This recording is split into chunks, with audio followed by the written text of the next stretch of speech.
pull towards your heart. This is one of my favorite sayings when teaching tourniquet applications, and it's pertinent to both civilians and first responders. Why? Because a lot of times we see people fidgeting and not knowing which direction to pull this strap. So if you remember to always pull this strap towards your own heart, it's very easy to pull all the slack out, which is one of the biggest mistakes we know with tourniquet application. So if you're putting it on yourself, you pull it towards your heart, so you get all the mechanical advantage of this buckle. If you are putting it on a buddy, if you're putting it on a civilian or a casualty, you're putting it on their arm or leg, and then you're pulling towards your heart, not theirs.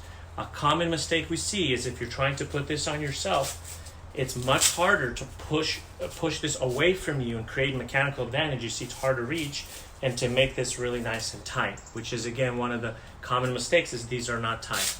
So just remember, our simple saying is when you're putting it on yourself, you want to pull towards your heart so you get all the mechanical advantage of these tourniquets. Finishing it off correctly. And that's how we put a tourniquet. Pull towards your heart. Let's save lives together.